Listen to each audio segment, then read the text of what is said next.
Vou me apresentar para quem não me conhece. Eu sou a professora Vanessa, atuo nos cursos de Química e Açúcar e Álcool do Instituto Federal de Alagoas, Campus Penedo. Obrigada, Renan. Eu sou engenheira química por formação, tenho mestrado em engenharia química também, com ênfase em processos químicos e biotecnológicos, mas hoje eu vou falar um pouquinho sobre aprendizagem significativa nos cursos técnicos. E aí, por que falar de aprendizagem significativa nos cursos técnicos? Normalmente a gente sai das nossas graduações bacharéis, os professores dos cursos técnicos, né? Então a gente sai com uma carga pedagógica, uma carga metodológica mesmo, que é um pouco deficiente. E eu acho que isso, no início, compromete um pouco a aprendizagem dos nossos alunos. E aí eu acho importante esse tema de aprendizagem significativa por dois motivos. Eu, enquanto professora, enquanto educadora, eu só tive um tipo de educação na minha vida, que foi aquela educação, aquela educação que Freire chama de educação bancária, com o professor lá na frente, todo mundo enfileirado, e ele explicando, depositando conhecimento o tempo inteiro. E, na maioria das vezes, a gente acabava, eu, pelo menos, enquanto aluna, acabava decorando, né? E eu enfrentei esse tipo de educação na graduação, eu enfrentei esse tipo de educação antes disso, na minha educação básica. Eu enfrentei esse tipo de educação no mestrado, eu tenho enfrentado esse tipo de educação na pós-graduação. E eu acho que é o tipo de educação que a gente conhece, é o tipo de educação que vocês também conhecem, é o tipo de educação que a gente está culturalmente acostumado a vivenciar, né? E a gente acaba reproduzindo esse tipo de educação. Mas eu queria deixar aqui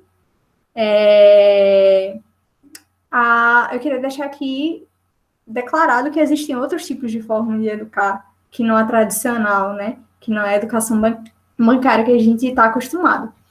E aí, uma dessas formas é a aprendizagem significativa. Tem toda uma teoria por trás da aprendizagem significativa. Eu não quero me ater à teoria, até porque, para você se ater profundamente à teoria de aprendizagem significativa, você precisa ter respaldo para isso. Então, você precisa estudar psicologia da aprendizagem, etc.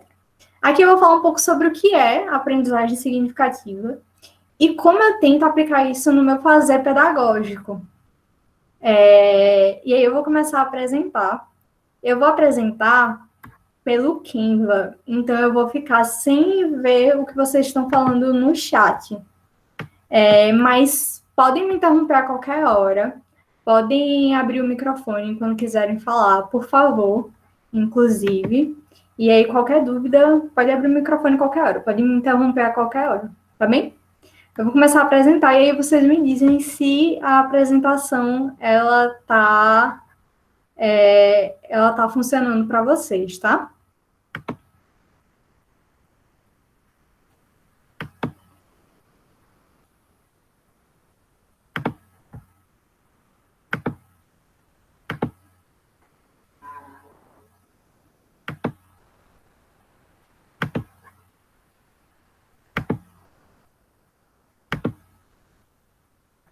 Tudo certo para vocês? Tudo certo. Tá, então vamos começar. Então, como eu falei, eu vim do bacharelado, eu sou engenheira química, né? Eu não tenho uma formação de licenciatura. E aí eu acho importante, quando eu falo de aprendizagem significativa, falar sobre a trajetória, como eu escolhi a sala de aula, como eu deixei a engenharia em si, a fábrica, né, o chão de fábrica, para escolher a sala de aula. Acho, às vezes, que a sala de aula me escolheu, mas esse é um papo que a gente vai ter ao longo do tempo, tá? Então, vou começar aqui a apresentar. E aí, primeiro, eu queria muito falar sobre uma vivência que eu tive durante minha graduação. Numa parte da minha graduação, eu fui contemplada com o programa Ciências Sem Fronteiras, que era um programa do governo federal. Parece que aconteceu há décadas atrás, né? Mas tem pouco tempo, era um programa do governo federal e a gente podia fazer um intercâmbio em outras instituições de ensino. E eu fui para Portugal, fui estudar na FEUP, que era a Faculdade de Engenharia da Universidade do Porto. Na Faculdade de Engenharia da Universidade do Porto, eu acabei ouvindo falar de um tal de José Pacheco. E aí eu fui procurar saber quem era esse tal de José Pacheco. E descobri uma escola, que é a Escola da Ponte, que é uma escola totalmente fora de qualquer padrão que eu já tinha visto na vida, totalmente fora do que eu imaginava que era possível fazer numa escola. Né? Como eu falei, a gente vem de uma educação que é extremamente tradicional e a gente está acostumado com esse tipo de educação. E a gente não enxerga outras possibilidades, né? Então, o que acontece? Portugal passou por um período de ditadura de quase 50 anos, de 48 anos, semelhante ao que aconteceu no Brasil. E aí, esse período de ditadura, ele termina lá no final da década de 70. Com o término da ditadura, as escolas públicas portuguesas elas estavam completamente defasadas, não só em termos de infraestrutura, mas em termos de corpo docente, em termos de profissionais mesmo. Eu tô falando rápido, gente. Se tiver, podem pedir para eu desacelerar, viu? Às vezes eu acelero muito. Então, e aí o que acontece? Essas escolas públicas elas estavam completamente defasadas depois de um período ditatorial. E aí acabou a ditadura, os alunos eles precisavam voltar, né, a estudar nessas escolas.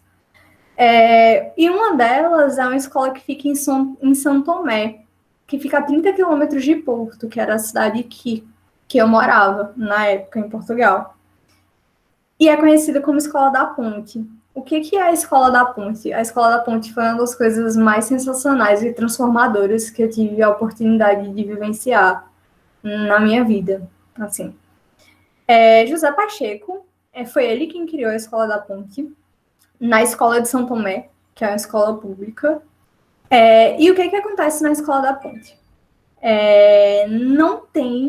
Não existe na Escola da Ponte a concepção de divisão por turmas, não existe a concepção de divisão por idades, não existe a concepção de divisão por disciplinas. O que existe na Escola da Ponte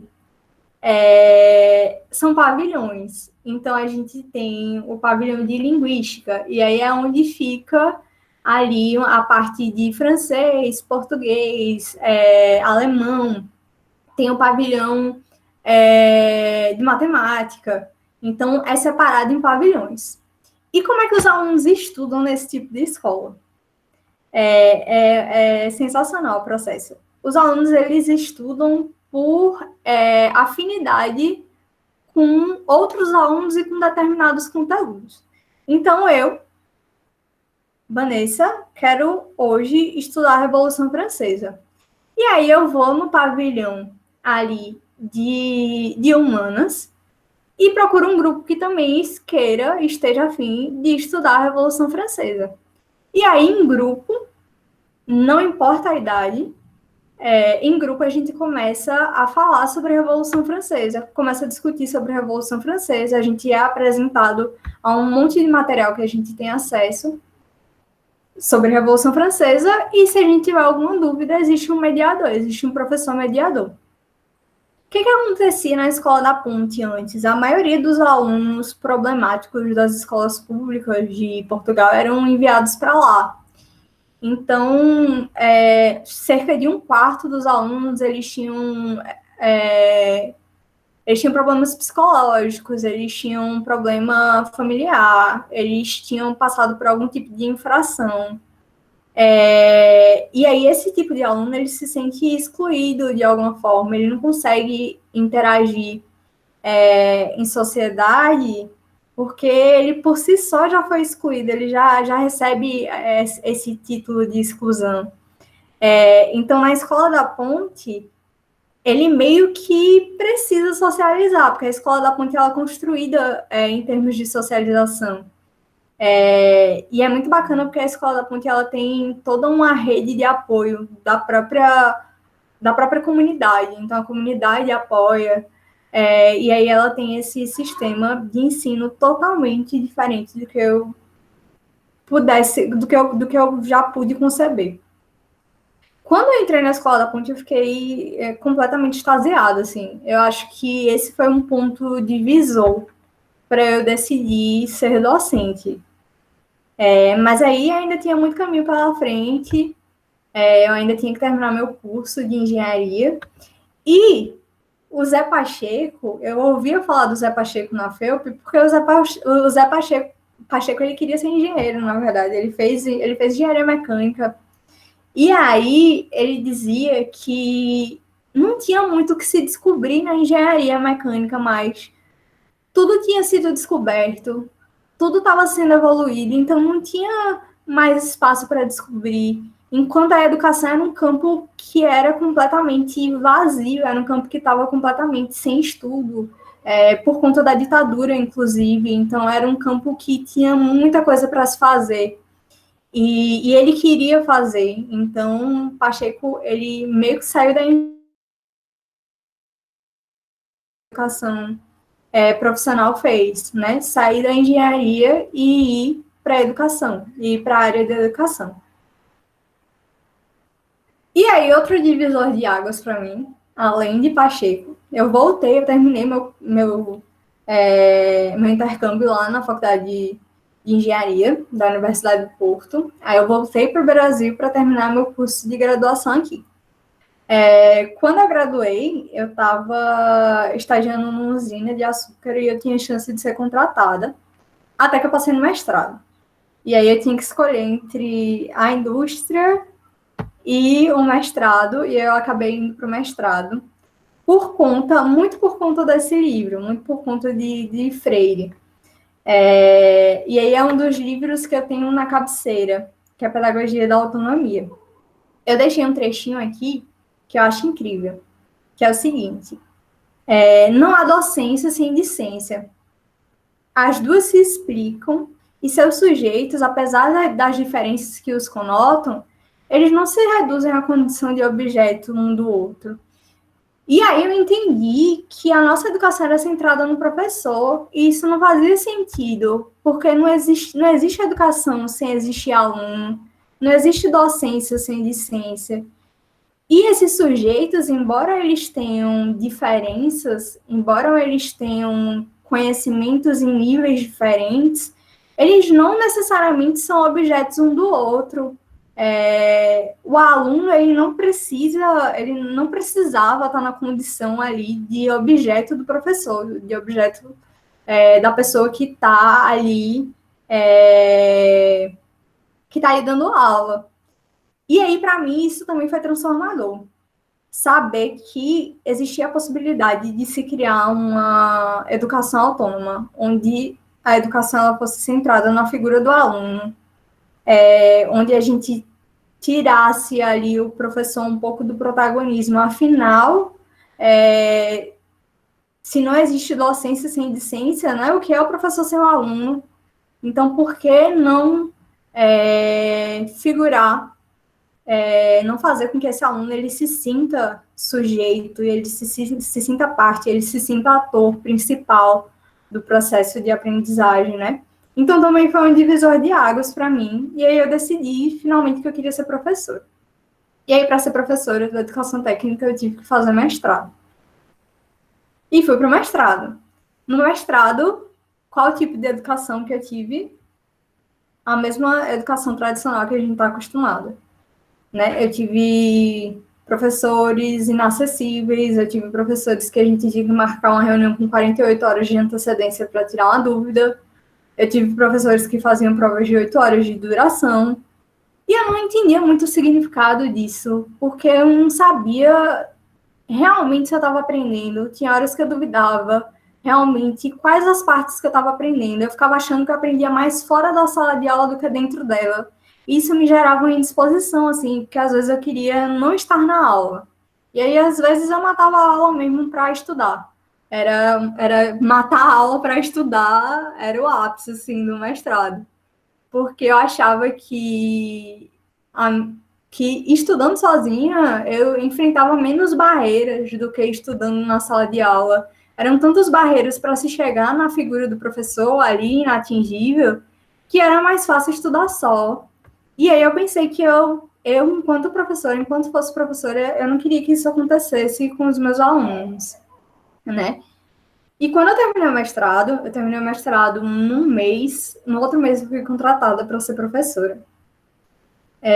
Comecei a ensinar na instituição, e aí eu ensinava para engenharia, para cursos de engenharia. Então, eu ensinei para engenharia civil, engenharia química, engenharia de produção, enfim. Mas aí vem esse outro papo. Das significâncias, né? Eu amo muito essa tirinha, que é o quê, ó? Nossa escola vai preparar vocês para o mercado. E era isso que na graduação se dizia para os alunos, né? E no ensino técnico também, a gente vai preparar vocês para o mercado. E aí a dúvida é, Dinho, então a gente vai se esforçar tanto para depois a gente ser consumido, né? A gente está se esforçando tanto para ser consumido na educação técnica.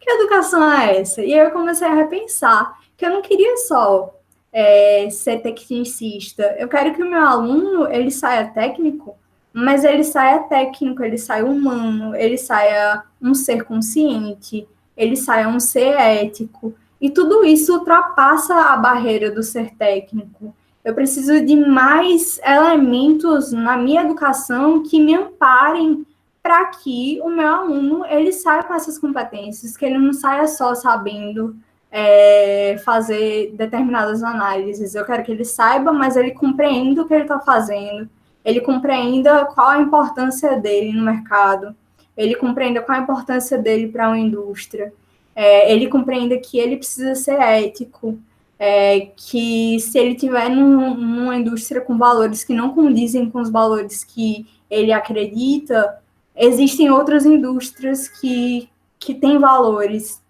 que se assemelham aos valores dele. Mas ele precisa ter consciência disso. E como é que eu formo um aluno consciente, né? Aí eu comecei a estudar, de fato, educação. Porque eu descobri que se eu estudasse só a parte técnica, eu ia ser uma ótima professora de disciplinas técnicas, mas eu ia ser uma péssima educadora. E aí eu tinha que decidir se eu queria ser professora ou se eu queria ser educadora. Para mim, educação envolve muito mais aspectos, né? Eu não queria cair no limbo de me tornar os professores que eu tive ao longo da vida. Então, eu comecei a estudar educação. E aí, nesses estudos sobre educação, num desses cursos sobre educação, eu me deparei com essa figura, que é o Paul Ausubel. Vocês já fizeram um mapa mental? Alguém aqui? Pode falar no microfone. Pessoas? Sim. Mapa mental. Todo mundo já fez algum? Quem for estudar comigo provavelmente vai fazer um. Ausubel é meio que o criador do mapa mental. E aí, quem é essa figura da aprendizagem significativa? O Ausubel, ele foi um médico. E aí, Ausubel, ele também teve uma série de problemas na questão educacional. Na época, a educação ela não era só... ela era punitivista, né? Ela não era nem uma educação apenas tradicional. Ela, além de tradicional, era punitivista. Nossos pais, eles estudaram com a palmatória, né? Então, nossos pais eram punidos na educação. E Ausubel também. Ausubel passou por vários desses processos punitivistas. Então, ele saiu da medicina e acabou se especializando em psiquiatria e foi fazer psicologia também. E aí, a partir da psicologia, Ausubel ele começa a estudar um pouco de psicologia da aprendizagem. E aí é um dos primeiros caras ali a estudar a aprendizagem no campo psicológico, né? E aí tem uma frase dele que eu traduzi aqui e que eu também acho espetacular, que é assim, ó. Se eu pudesse reduzir toda a psicologia educacional em uma só frase, eu diria: o fator mais importante que influencia a aprendizagem é o que o estudante já sabe. Ensine de acordo. O que é que isso significa? Eu preciso levar em consideração, quando eu vou ensinar, que o meu aluno, ele vem de vários processos. O meu aluno, ele não é um ser que ele não sabe de nada e que eu estou ali para ajudar ele a adquirir conhecimento, que eu estou ali para trazer luz para ele. Não. O meu aluno, ele vem com uma bagagem e esse conhecimento, ele pode ser um conhecimento formal ou ele pode ser um conhecimento informal. Mas ele vem com essa bagagem de conhecimento. E eu preciso respeitar essa bagagem de conhecimento, seja ele formal, seja ele informal, para ensinar de acordo com isso, para ensinar de acordo com o que o meu estudante ele já sabe. Eu vou explicar daqui a pouco por quê, tá? Mas vamos pensar o seguinte, vamos pensar na disciplina de operações unitárias. Aí eu chego na minha primeira aula de operações unitárias e digo para o aluno: existe um reservatório situado a 4 metros de altura e eu estou tentando bombear um fluido de outro reservatório situado a uma cota de tal e eu preciso saber qual é a perda de carga na tubulação para levar a água até esse reservatório. O aluno no primeiro dia de aula, que ouve a palavra reservatório, tubulação, perda de carga, o que é que ele vai achar que ele está fazendo na minha disciplina? Ele vai ter medo. Né? O primeiro, eu teria medo, e eu tive, na verdade, né? Quando estudei operações. E aí, a primeira reação do meu aluno vai ser: poxa, eu não quero estudar esse negócio não, porque perda de carga, tubulação, reservatório, eu não sei lá o que é isso. Mas eu, no primeiro dia de aula, posso chegar para o meu aluno e dizer: aluno, chega aqui. Você tem caixa d'água em casa? Aí o aluno vai me dizer: tenho. Ou não, não tenho. E aí eu vou perguntar: por que tu tem caixa d'água em casa? Aí talvez ele me dê uma resposta. Talvez ele diga: não, é porque falta muita água na minha rua, então a gente tem caixa d'água. E aí eu começo a perguntar: então a caixa d'água ela serve para guardar água, né? Para reservar água. Massa. E aí eu pergunto para outro aluno: e tu, por que tu não tem caixa d'água? Não, é porque na minha casa não falta muita água na minha rua, a gente acha que não precisa. Massa. E aí eu pergunto para o aluno se a caixa d'água, se ela tá guardando água, ela não é o reservatório? E como é que eu faço para a água da rua chegar até lá em cima na tua caixa d'água? Ela fica em cima ou embaixo da tua caixa d'água? Quando a gente começa a fazer esses tipos de pergunta, o aluno está vivenciando o que ele já conhece. Eu só estou atribuindo outro significado a uma coisa que ele já conhece. O reservatório é a caixa d'água. A tubulação é o cano que vai fazer com que essa água chegue para ele lá em cima. Então, por que eu uso reservatório, tubulação, perda de carga, se eu posso ensinar o aluno a aprender de um jeito que seja mais próximo da realidade dele? Qual é a minha dificuldade de adaptar minha disciplina técnica para o que é vivenciado real para o aluno? Isso compromete em alguma coisa a minha disciplina técnica? Eu estou preocupada em que o aluno aprenda o conceito de fato, que ele aprenda os conceitos e aí ele pode aprender os conceitos relacionando com a vivência dele. Ou eu estou preocupada com a prerrogativa de que o aluno tem que saber termo técnico. O que é que pesa mais para mim? O aluno aprendeu o conceito ou o aluno aprendeu o termo técnico?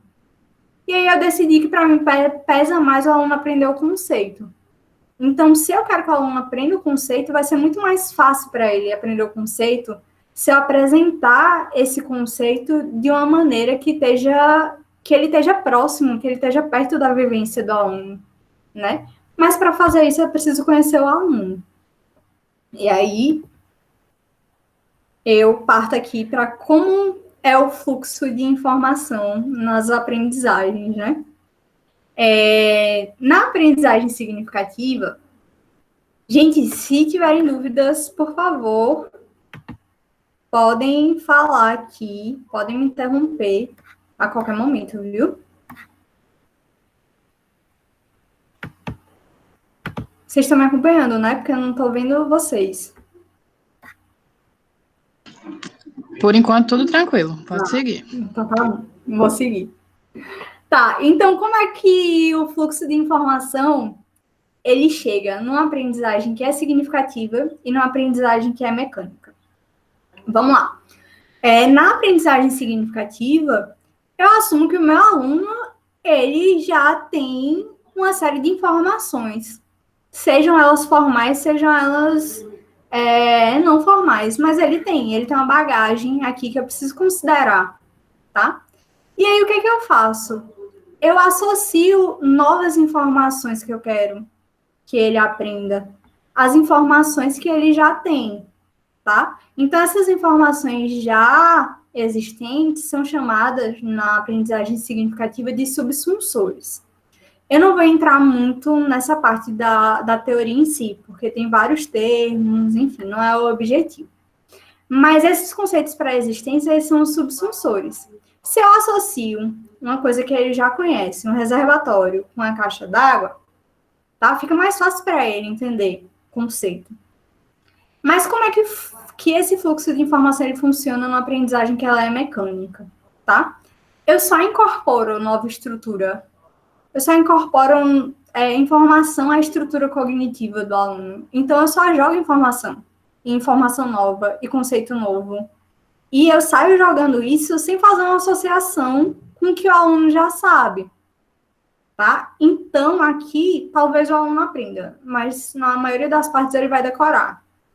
E aí eu tiro por mim. Tem um monte de coisa que eu decorei na vida, porque eu tive esse tipo de educação que não conversava com o que eu já tinha vivido e não conversava com o espaço que eu estava inserida, não conversava com nada do que eu estava familiarizada, né? Esse tipo de informação, não. Ele conversa com o que é familiar para você. Então, é mais fácil de você fazer associações. E aí, deixa eu dar uma passada aqui. Então, quais as diferenças básicas entre uma aprendizagem que ela é significativa e uma aprendizagem que ela é mecânica, tá? Na aprendizagem mecânica, eu tenho assim, estou jogando ali informação e eu não associo a nenhum conceito que está relevante na estrutura cognitiva desse aluno. Eu não associo a nenhum conceito que o meu aluno ele já sabe. Então, eu estou desprezando toda a bagagem que esse aluno ele traz quando ele entra na sala de aula. Isso em várias etapas do ensino, não só no ensino técnico, mas na educação básica, na graduação. O aluno ele vem com a bagagem, eu não posso simplesmente ignorar essa bagagem e vomitar nesse aluno um monte de informação que eu acho que ele precisa aprender. Isso é a diferença da aprendizagem mecânica para a aprendizagem significativa. Na aprendizagem significativa, a gente associa esses conhecimentos prévios. A gente assume que o aluno ele tem uma bagagem, sim. Desde o aluno mais novo até o aluno mais velho, ele traz consigo uma bagagem. E eu quero incorporar conhecimento a essa bagagem, eu não quero ignorar essa bagagem. É desrespeitoso com o aluno ignorar toda a bagagem que ele traz, é dizer para ele que isso não é válido para o mundo que a gente vive, é completamente válido, né? Então, nesse tipo de educação, eu quero incorporar ao que ele já sabe informações e quero atribuir novos significados às informações que ele já tem, tá? E aí, essa interação, ela acontece de forma não literal e de forma não arbitrária. que significa isso? Acontecer de forma não literal e de forma não arbitrária. Eu explico o que é a primeira lei da termodinâmica para o aluno. Certo? Então, eu explico lá que a primeira lei da termodinâmica, energia interna é calor mais trabalho, massa. E aí, quando a gente vai explicar a primeira lei da termodinâmica, conservação de energia, o aluno que aprende de fato, que consegue relacionar de fato isso com o dia a dia dele, ele pode expressar esse conhecimento que ou ele adquiriu, ou ele ressignificou, ou ele deu um novo significado de forma não literal. Ele não precisa reproduzir o que eu, como professora, falei para ele que era o real.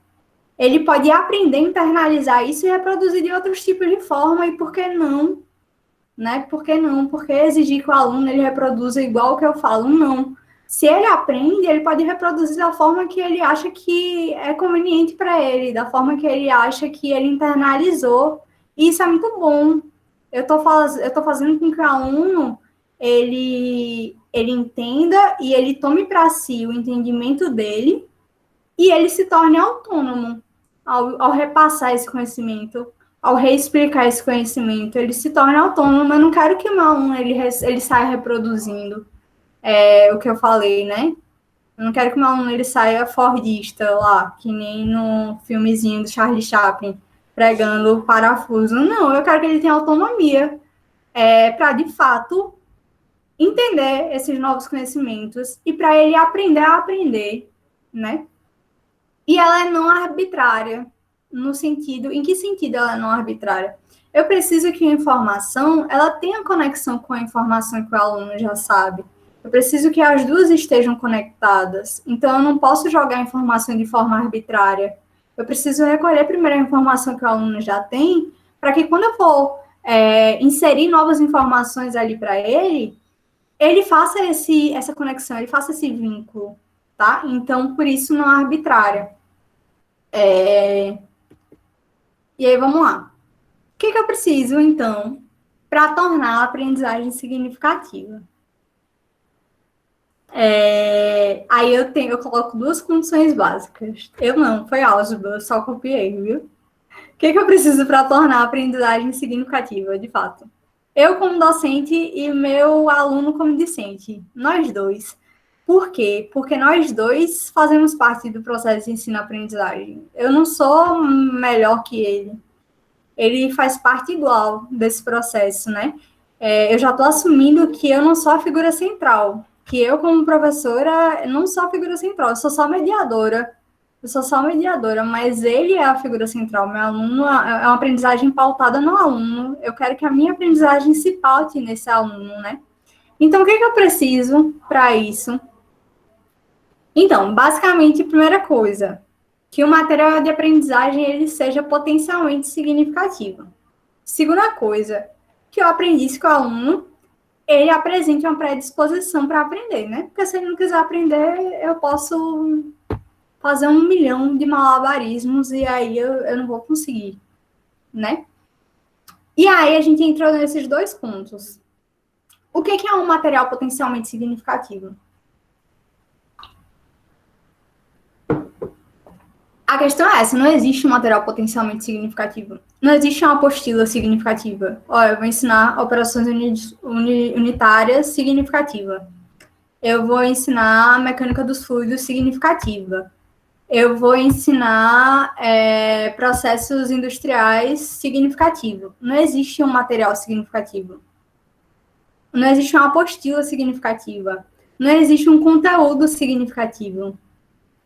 Por que não existe? Porque o significado ele está nas pessoas que fazem parte do processo. O significado ele não está no material. Mas mesmo assim eu preciso dar aula, mesmo assim eu preciso que o aluno aprenda o conteúdo, afinal a gente tem uma ementa para seguir. Mesmo assim eu preciso que o aluno aprenda o conteúdo. E como é que eu faço que esse conteúdo seja significativo? Dentro dessa perspectiva, que o significado está na pessoa e não no documento. Se o significado está na pessoa, eu vou buscar esse significado na pessoa. Então, a primeira coisa é essa. interagir com os estudantes, né? É saber, é procurar mesmo os alunos, é tentar sair do pedestal, é tentar deixar essa ideia de que a educação é verticalizada e que você está no topo. Quando você sai do topo, quando você deixa esse pedestal e se abre para esse aluno,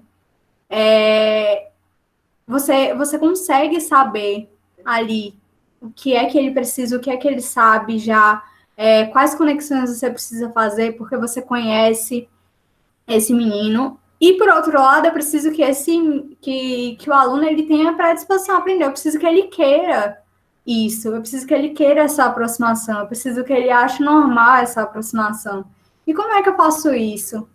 Como é que eu faço com que o aluno que senta lá no fundo, fica bagunçando com o celular na mão, ele queira aprender, né? Eu acho que, para mim, assim, a aprendizagem ela precisa ser uma aprendizagem afetiva. Quando eu abraço aquele aluno, e aí eu falo abraçar não só no significado físico, mas quando eu vou até ele e pergunto o que ele está sentindo, quando eu vou até ele, pergunto se ele precisa de ajuda, quando eu vou até ele e pergunto o que ele está passando, por que ele está no celular, quando eu vou até ele e eu me disponho a conversar, eu abro ali um espaço para ele se sentir acolhido, eu abro um espaço para ele saber que ele é necessário no meu processo, que eu não sou a única ali, que ele também é necessário no processo de aprendizagem. Então, eu preciso acolher esse aluno. E a gente não acolhe por medo. Acolhimento não se dá por medo. E acolhimento não se dá por ameaça, por medo. Você pode até fazer com que o aluno ele pare de usar o celular. Você pode até fazer com que o aluno ele pare de bagunçar. Você pode até fazer com que o aluno ele fique parado. Se você ensina a base do medo, né? Se você ensina a base ali de um processo avaliativo, olhe, né? Eu vou descontar tal ponto da sua avaliação, e aí você vai ter uma avaliação, você vai ser reprovado, e se você ensina por medo, você pode até conseguir fazer com que o aluno ele fique calado, mas você vai conseguir fazer com que esse aluno ele aprenda. Então, esse eu acho que é o questionamento que deve ser feito, né? Para que o aluno ele se sinta predisposto a aprender, para que ele mostre essa predisposição, ele precisa se sentir acolhido nesse processo de aprendizagem. Então, eu preciso acolher meu aluno. E isso eu faço com afetividade. Nada mais que isso, não tem uma receita para se fazer isso, né? E aí, quem mais que eu tinha para falar? Ah, tá. E aí eu coloco bem grande, já falando sobre afetividade, eu coloco bem grande um facilitador para o processo de ensino, né? E aí eu coloquei grande, vermelho, em caixa alta, em negrito, e ainda coloquei de ladinho, assim, para deixar bem exposto, né? A facilidade da aprendizagem, ela depende muito mais da mudança de postura do docente e de novas diretrizes escolares, porque não adianta nada eu mudar minha postura se eu estou numa instituição que não acolhe meus novos métodos. E aí isso o IFAL faz muito bem, assim, o IFAL acolhe muito. Então, às vezes, eu dou uma aula na grama. E eu dou uma aula na grama não é porque eu sou quem passa, assim, e vê, às vezes, eu dando aula na grama, pensa, oh, meu Deus, Vanessa é hippie. Mas eu dou aula na grama, às vezes, não é porque eu sou hippie, não é porque eu quero mudar o espaço ali da sala de aula para a grama. Eu dou aula na grama, às vezes, porque eu preciso que o aluno ele compreenda os conceitos de umidade relativa do ar. E não tem nada melhor do que compreender o conceito de umidade relativa do ar se ele está num ambiente aberto. Eu preciso, às vezes, que esse aluno ele entenda alguns conceitos de pressão. Eu preciso que esse aluno ele entenda direção de vento. Eu preciso que esse aluno entenda uma série de coisas que o espaço, sala de aula, o espaço fechado da sala de aula, não permite que ele sinta isso, que ele sinta esses conceitos. Então, às vezes, eu levo meus alunos, tudinho, pego, vamos aqui, ter aula na grama. E dou aula na grama.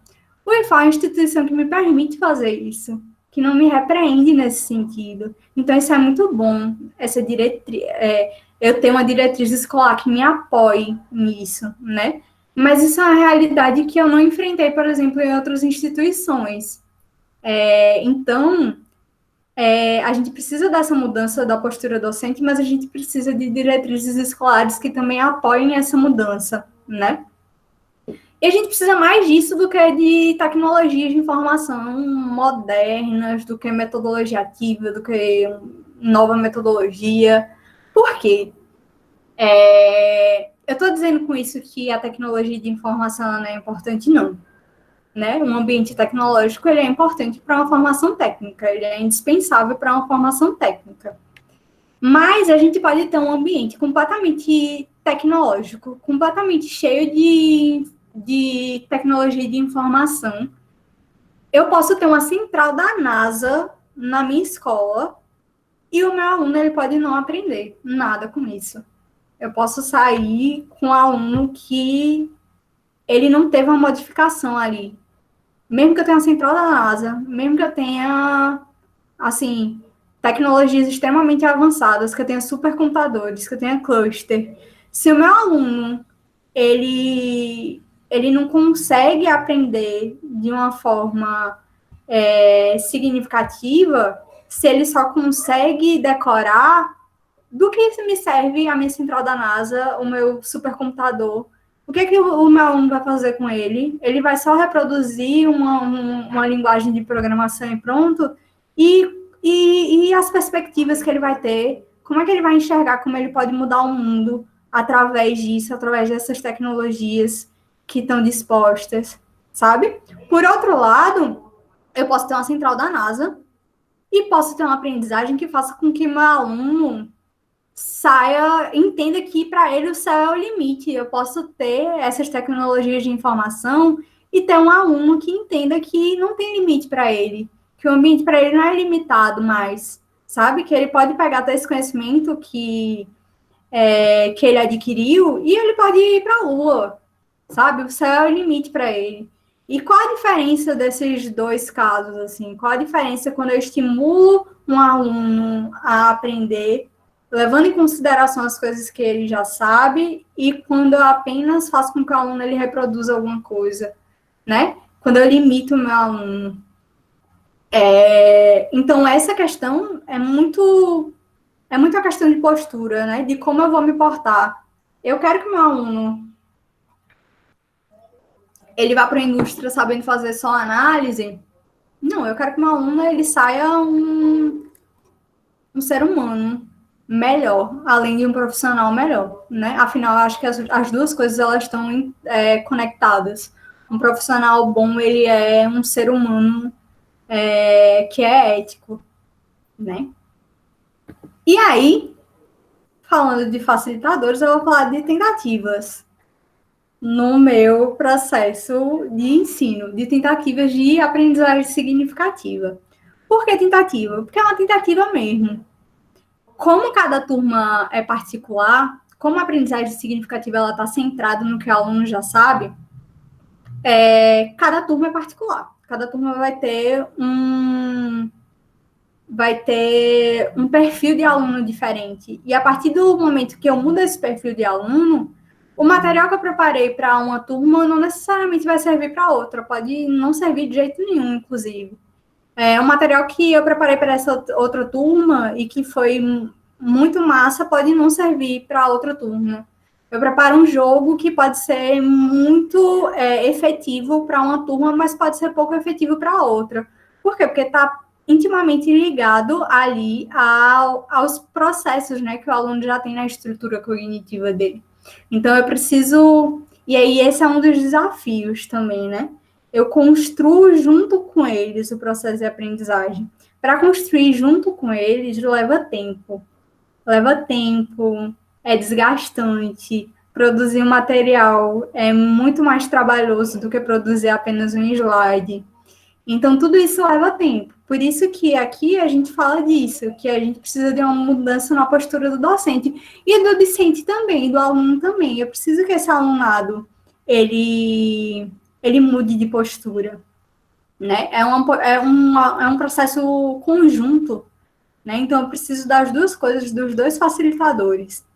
E aí eu vou falar um pouquinho de tentativas, tá?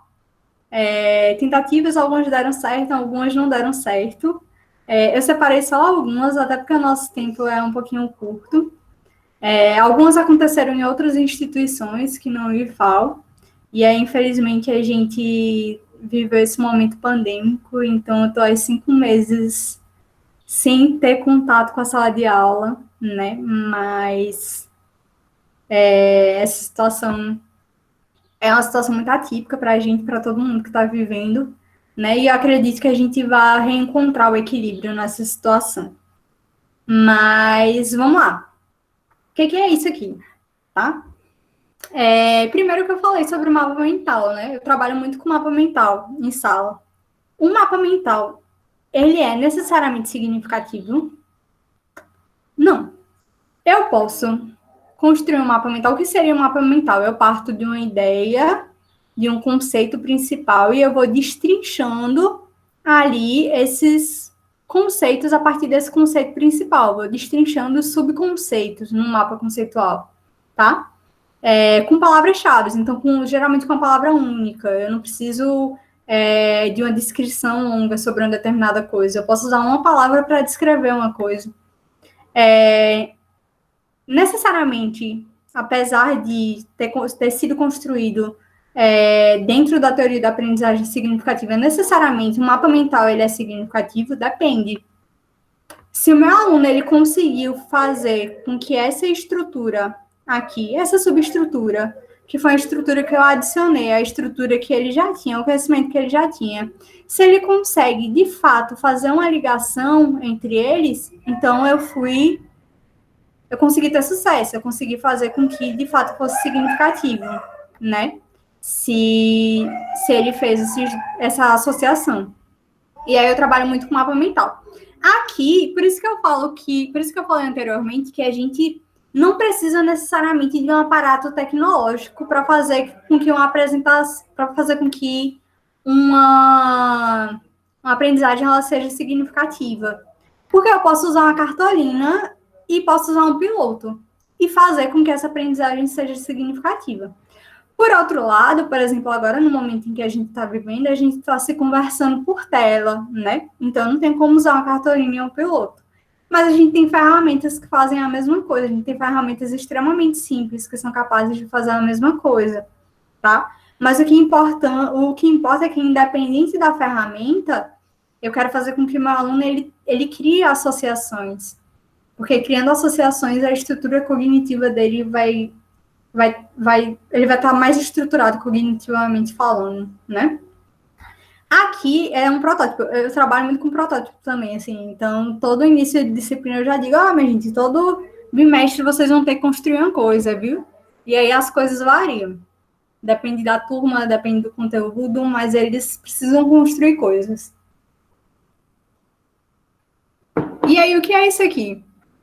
Eu estava dando aula de termodinâmica e falando no comecinho sobre calor, formas de transmissão de calor, tipos de calor, enfim, toda aquela parte inicial de termodinâmica. Calor, basicamente. E aí uma aluna minha disse, professora, onde eu moro é sertão, Alvarado do Sertão. Onde eu moro, a água, a gente usa água de poço, e a água é muito salobra, é muito, muito salobra, assim, a gente lava o cabelo fica duro, a gente vai lá na cozinha, lava as coisas elas não ensaboam, pela quantidade, né, de minerais que tem. Então, as coisas não ensaboam, a gente usa sabão, não ensaboa, a gente não consegue beber essa água porque tem muito sal. E aí, o que é que eu podia fazer, professora? E aí ela chegou com esse exemplo, ela chegou com um exemplo de um filme. Ela disse, professora, eu assisti um filme que aí todo mundo ficava à deriva no mar e não tinha água, e o pessoal, eles faziam pegava uma tigela, colocava um papel e esperava a água evaporar para depois beber a água. Isso funcionaria? E aí eu cheguei para a aluna e disse, será que funcionaria? Então eu propus para a turma toda fazer um protótipo para dessalinizar, utilizando os conceitos que eles tinham aprendido sobre calor. E aí esse foi um dos protótipos. Aí o que é isso aqui? São placas, simulando placa solar. Então eles fizeram, esse protótipo específico, eles fizeram dessa forma aqui, porque pegaria sol durante o dia inteiro. Então aqui ó, você pega, nessa forma de triangulação, você pega sol o dia inteiro. E aí o que seria isso aqui? Aqui seria a recepção de água. A água seria recebida aqui por eles, tá? E aí o calor faria com que essa água ela evaporasse, tá? Então ela evapora, quando a temperatura diminui, ela acaba condensando. E aí quando ela condensa, eles colocaram essa captação aqui. Então ela condensa, vem para um captador aqui e dessaliniza. E aqui é uma gaveta, eles podem abrir para tirar a quantidade de sal. Tem um projeto de dessalinizador na Universidade Federal da Paraíba, para o Sertão, que é um projeto bem parecido, e eles instalaram, de fato, dessalinizadores para grandes quantidades de água. E aí eu pergunto, é um protótipo significativo? Eu considero que sim, porque ela pegou o conhecimento que ela tinha, ela pegou o problema que ela tinha em casa, ela pegou o filme que ela assistiu e ela trouxe esse problema para a sala de aula. E aí surgiu uma série de ideias de como resolver esse problema. Eu poderia só seguir dando aula de termodinâmica, né? Mas aí eu não teria um aluno que ele fosse capaz de construir essa ideia, tá? O que mais? Esse aqui eu vou falar daqui a pouco, porque é um projeto que foi massa. Inclusive, ele foi aceito para publicação há pouco tempo. Mas aqui, o que acontece? E aí eu volto para aquela questão da tecnologia, né? A gente precisa de tecnologia, a gente não precisa. A gente precisa, de fato, né? Mas a gente precisa que a aprendizagem ela tenha um significado com ou sem tecnologia. E aí, esse trabalho aqui foi numa outra instituição de ensino, não foi no IFAL. O que acontece? Era operações unitárias, e os meninos estavam estudando separação sólido-líquido. Então, eles tinham visto decantação, eles tinham visto filtração, tinham visto flotação já. E aí, eu pedi que eles pegassem um efluente e fizessem uma estação de tratamento com tecnologia social, com material que eles encontrassem aí na rua. Só que não era só construir. Eles precisavam pegar tudo que eles aprenderam de conhecimento na disciplina e dimensionar isso aqui. E aí esse eu apontei aqui, porque esse grupo aqui, eu tinha alunos que tinham uma condição financeira bem baixa, assim. Então, nunca me preocupei em fazer protótipos inacessíveis, né? E aí, esses alunos aí chegaram para mim e disseram, professora, a gente calculou o diâmetro de tudo para fazer uma mini estação. Só que a gente não tem dinheiro para construir com base no diâmetro. E aí eu fiquei, minha gente, o que é que vocês têm que parece com um tanque? Qualquer coisa que vocês tiverem que parece com um tanque de flotação, com um tanque de decantação. E aí eles foram para casa, né? Daí, na outra aula, da semana seguinte, eles chegam, professora, eu acho que dá para a gente usar galão de água. Eu falei, né? Eu acho que dá também, né? Mas assim, o galão de água, você sabe que eles têm um diâmetro fixo, né? E aí, o que é que vocês vão fazer? Se vocês tinham calculado um diâmetro, se vocês tinham projetado um negócio aqui, e agora ele vai ter um diâmetro fixo. E agora, o que é que vocês vão fazer? Aí eles foram para casa. Na outra semana eles chegam, professora, a gente vai ter que variar a vazão, né? Eu disse, é verdade, vocês vão ter que variar a vazão. vão ter que variar a vazão do efluente, vão ter que variar a vazão do coagulante. E aí eles disseram, ok. Teve turma que encontrou bombinha de aquário e tal. Os meninos fizeram elevação, assim, porque eles não tinham bomba, é isso. E aí, o que eles fizeram para controlar a vazão foi uma coisa que eu achei sensacional. Eles pegaram aquelas mangueirinhas de hospital, de soro. Aquela mangueirinha ela tem uma válvula. Eles colocaram a válvula no máximo e pegaram e calcularam o tempo que demorava para encher um copo de 150 ml. Massa. Com isso, eles calcularam a vazão. E aí, eles colocaram que, no máximo, a vazão ela era aproximadamente essa. Aí, eles colocaram no meio, eles dividiram em 3, colocaram no meio e fizeram a mesma coisa. Esperaram o copo encher e calcularam em quanto tempo esse copo enchia. E aí, calcularam a vazão no meio. E pertinho do final também, e ele fechado, né? Então, eles fizeram as marcações de vermelho com o piloto mesmo, dessas vazões. E aí, eles calcularam uma vazão que eles achavam que para esse diâmetro aqui era uma vazão suficiente. E aí, eles controlaram com a mangueirinha. E aí, no final, é porque eu não coloquei a foto do final, mas no final saiu o efluente todo clarinho, assim. Eles poderiam ter feito isso de outra forma, claro. O certo era eles terem acesso a um JAR teste, o certo seria eles terem acesso a um laboratório de operações.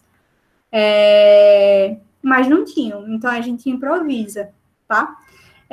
E essa é uma fala perigosa hoje em dia, porque a gente está passando por um momento na educação de muito corte, né? A gente está sofrendo ali, desde 2016, cortes sem precedentes, né, na educação técnica. Então, dá para fazer desse jeito? Dá, mas é o ideal? Não. O ideal é que o meu aluno ele tenha as condições todas para que a aprendizagem dele seja significativa, mas que a aprendizagem dele seja significativa dentro de um ambiente propício para ela, tá? E aí, esse aqui é um exemplo de uma outra disciplina. Na verdade, é uma disciplina da Química, mas eu acabei lecionando em outra instituição também. E era Química Inorgânica.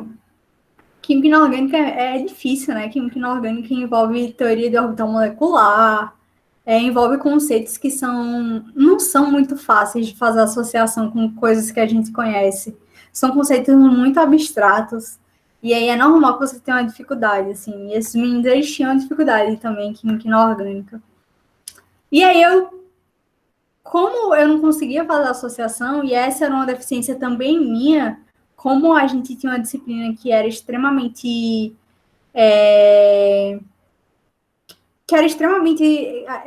precisava de um nível de abstração muito grande, e até eu não conseguia fazer com que essa abstração fosse próximo da realidade deles. Aí o que foi que eu fiz? Eu criei um propósito de disciplina. Então foi uma disciplina projeto, a disciplina inteira. Eu ensinava para eles, de forma tradicional, tá, os conceitos que eles precisavam aprender. E aí, o projeto final da disciplina, nota, tudo envolvia construir uma tabela interativa em grupo, foi a turma inteira, tá? Então, envolveu ali a participação e colaboração da turma inteira.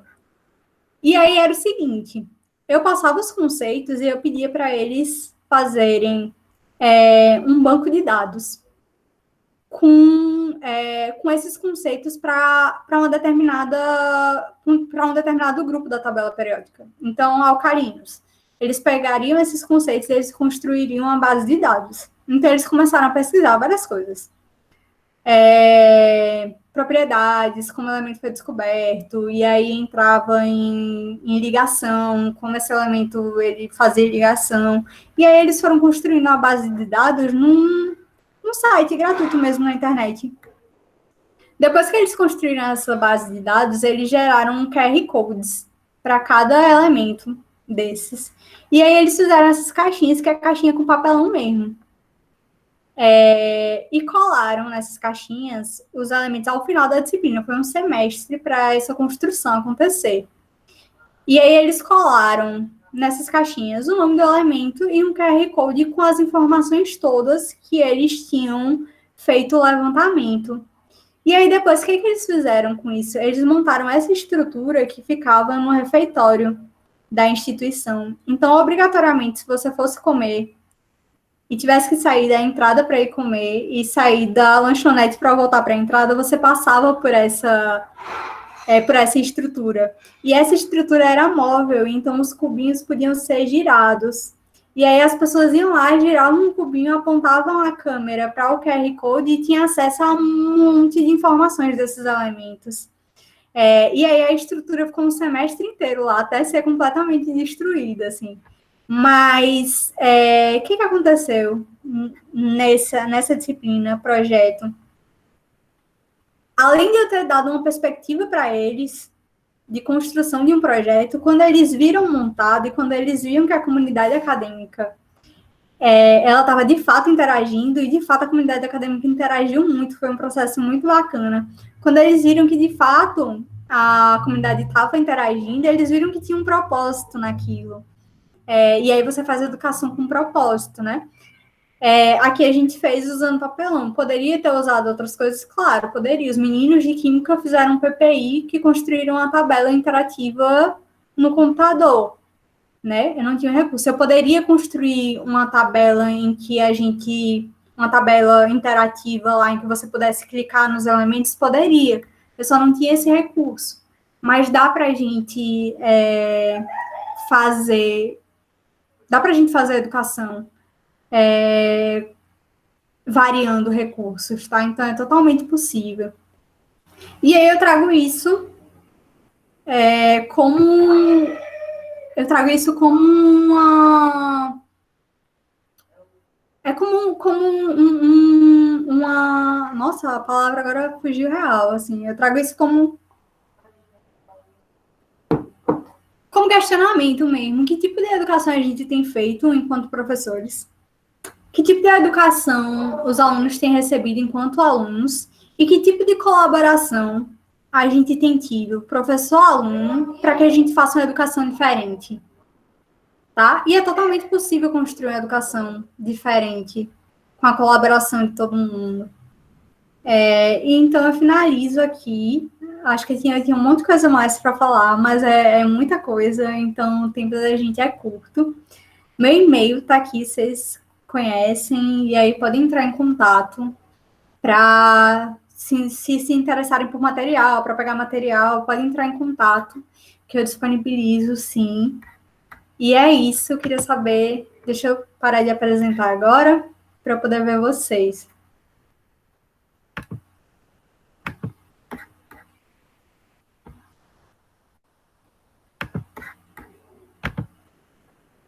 Pronto.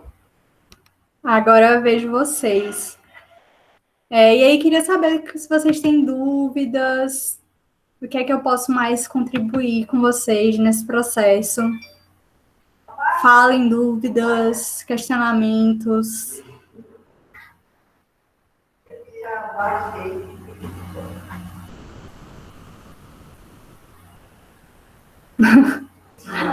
Tassi, obrigada, Tassi. Oi, Jussi, muito obrigada. E aí eu queria muito agradecer a todo mundo que ficou comigo aqui falando sobre educação. Acho que é importante a gente se reinventar enquanto educadores e enquanto educandos. E é um processo que tem que ser feito mutuamente, né? É um processo que depende dos dois lados. E acredito muito no poder de transformação que a educação tem, senão eu não teria virado educadora. E a gente transforma, já diria Freire, né? A gente transforma pessoas e pessoas transformam o mundo. Então, acredito muito no poder de transformação que a educação tem. Queria agradecer a todo mundo que está aqui falando sobre isso. E aos meus alunos que estão aqui também, espero voltar em breve com vocês para a gente colocar isso para frente. Tá? Gente, eu esqueci de colocar o formulário. Muito obrigada a Elaine, que colocou aqui o formulário. Preencha um formulário para o certificado. Tá? E muito, muito obrigada pela participação de vocês, de verdade. Vocês têm meu e-mail, qualquer coisa, é só me procurar. Foi ótimo estar com vocês aqui hoje, nesse tempinho. Oh, saudades também, gente. Muita saudade da sala de aula. Muito obrigada a todo mundo que está aqui.